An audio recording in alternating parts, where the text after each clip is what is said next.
Good morning, everybody. It's June, finally June. We're on the home stretch. We just have a couple weeks here left. So your lecture this week is going to be about the Canadian Charter of Rights and Freedoms. So we're going to look about individual rights in Canada. Your activity this week is going to be nothing crazy, but you're going to get a readable version of the Canadian Charter of Rights, a readable version of the American Bill of Rights, and you're going to compare and contrast them. So let's get into it. I'll share my screen with you, and we'll get started. It's not going to be a super long one today, and here we go. So the Canadian Charter of Rights and Freedoms, right, is in the history of Canada is a relatively new document, right? You're looking at 1982, so the year before I was born, in terms of its introduction and release into Canadian society. And lots of you will have previous knowledge related to the Charter and some of the rights that it upholds. So we're not going to go through every single right the Canadian Charter upholds. We're just going to kind of highlight a few general areas and then kind of move forward from there. So the Charter, right, is basically a guarantee of rights and freedoms in this country.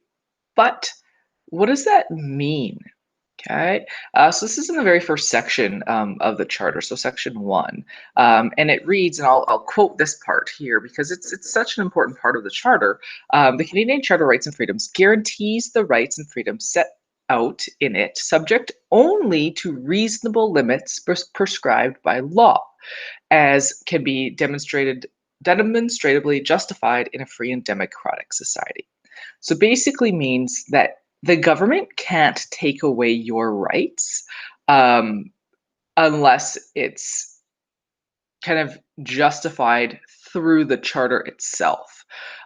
So, for example, right now in this time of COVID-19, we have had some um, restrictions, not removal, but restrictions to our rights and freedoms, right? So, for example, you look at business. The government said only essential services and businesses could operate in person. Now, many businesses had the capacity to so that was definitely a removal of your rights, but a lot of businesses had the capacity to shift to some form of online order, online pickup, curbside, something like that.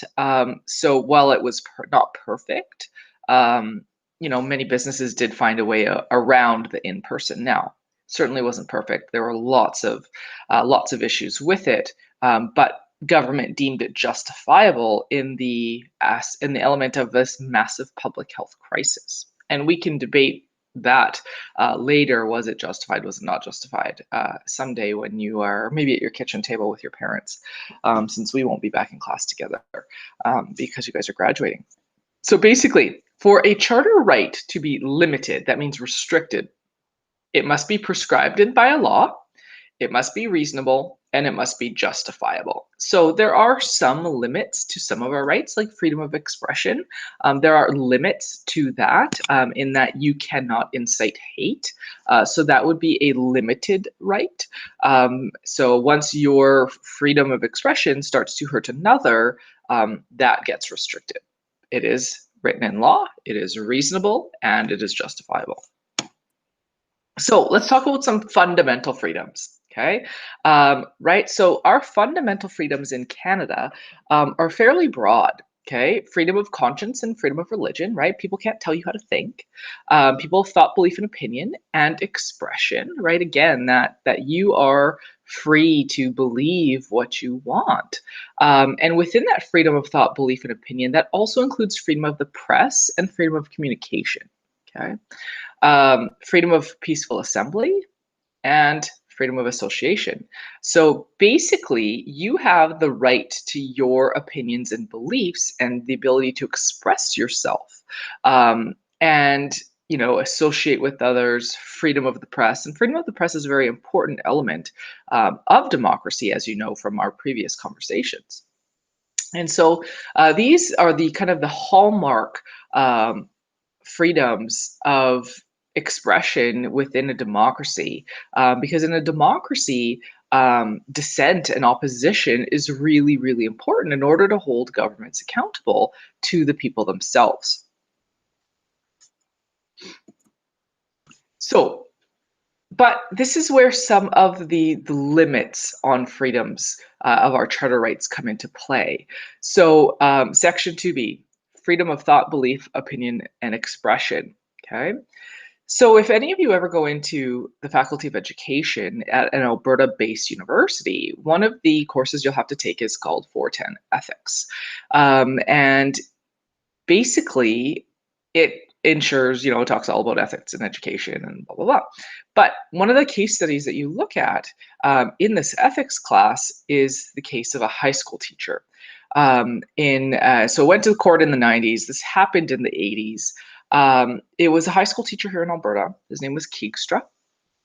And he basically taught an entire generation of this small town in central Alberta that the Holocaust was a conspiracy, that it was fake. And basically, if the kids in his classes didn't reproduce his teaching on their exams, they would fail.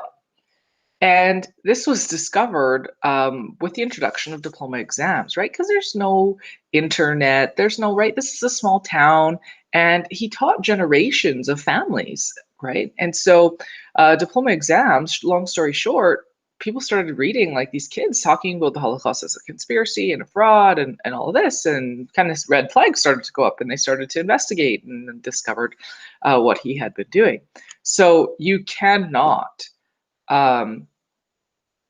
use your freedom of expression and belief to, as a teacher, to promote your own personal values when they contradict everything in history and society and all of that.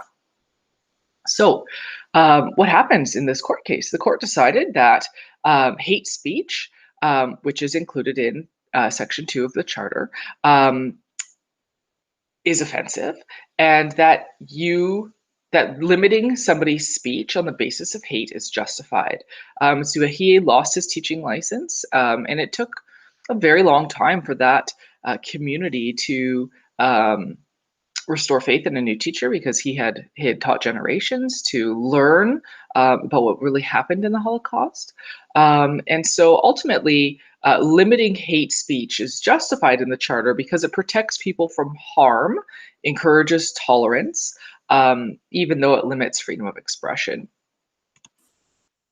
So, some of our other rights, democratic rights, naturally speaking, right? As a citizen in a democratic country, when you reach the age of 18, the voting age, you have the right to vote, as well as stand for election.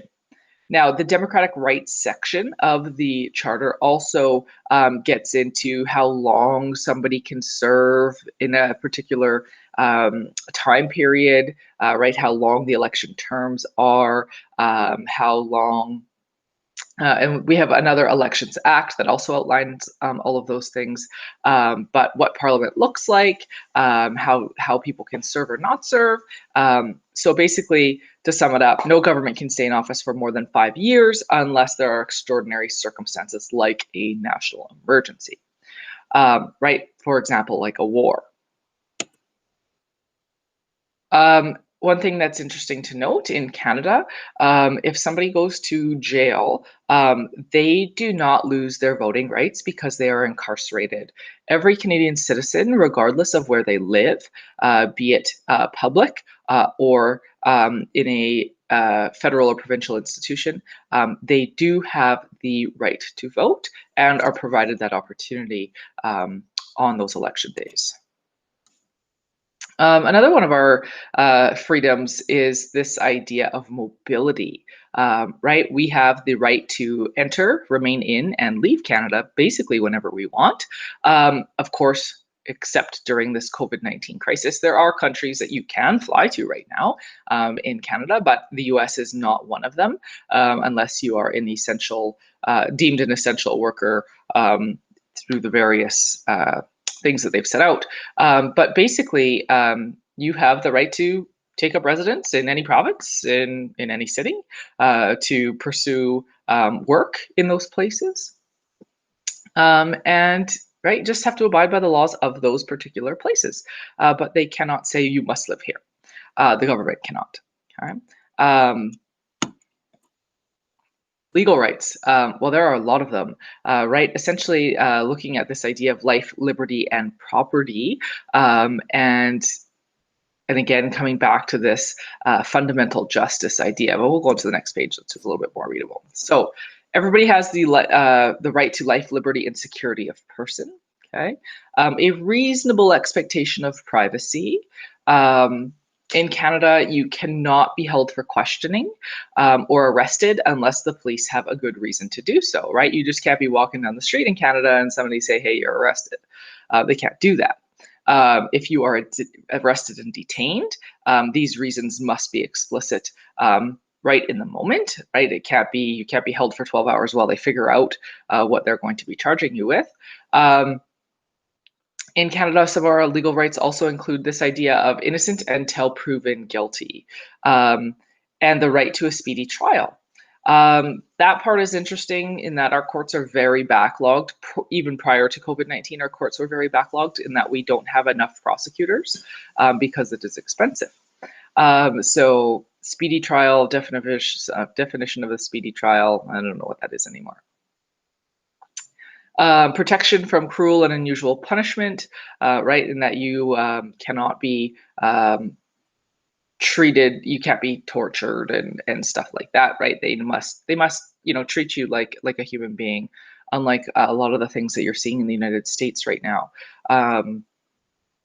If you are a witness, what you say in court cannot be used against you in another court case. Okay?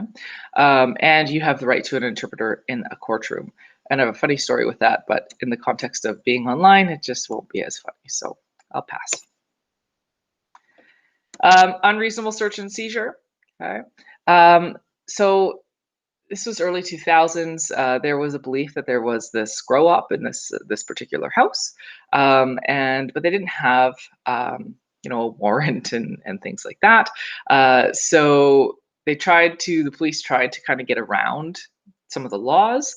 So they flew an airplane over the house to measure the heat coming from it. But they didn't have a warrant to measure said heat. So on the bottom right, you can see like this appears to be a beach. And this, right, so the heat coming off of the sand and the people, and this is the house. And well, as you can see, there is a tremendous amount of heat there, but they don't have a warrant. So in this particular case, the court decided that a warrant was not needed, which was actually quite surprising because information about the heat was open to the public, but did not reveal any information about the people in the house.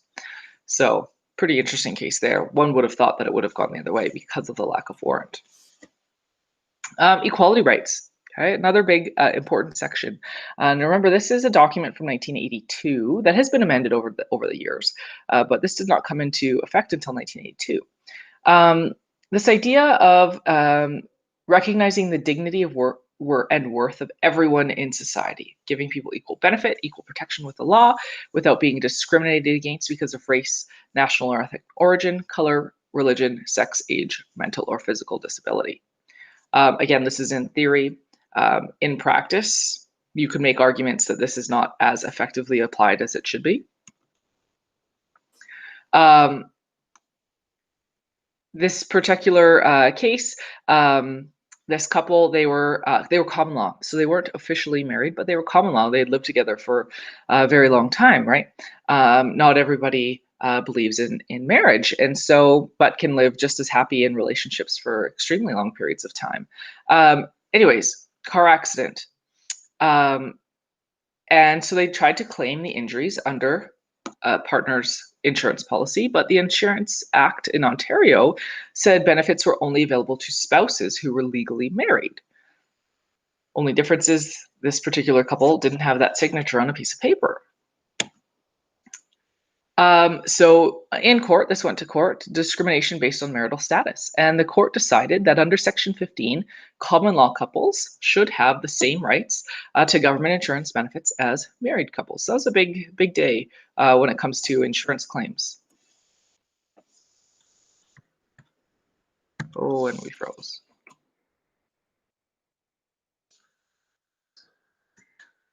Oh, let's see. So ultimately speaking, there's our quick overview of the Canadian Charter of Rights and Freedoms. Now, there are a lot of other details kind of in and amongst the clauses, but I think you have a pretty basic idea of the Canadian Charter itself and how it applies to society. Next week, what we're going to do is we're going to look at the War Measures Act, from which you would have talked about in grade 11. So basically, illiberalism in and laws that limit your freedoms in Canada through the War Measures Act. And we're going to compare that with the Emergency Powers Act, which replaced the War Measures Act in 1988. One would have expected that in a situation like COVID-19, the federal government would have applied the new Emergency Powers Act, to which they did not. Multiple states of emergency on multiple different levels of government, but no invocation of the Emergencies Act. And so we're going to talk about that next week as to the implications had they would have done that, right? Knowing how many rights they have restricted during this emergency, but how much further they could have gone should they chose. So your activity this week is that comparison between the Canadian Charter of Rights and Freedoms and the American Bill of Rights. Skim through each document and compare and contrast. Have a great day, everyone.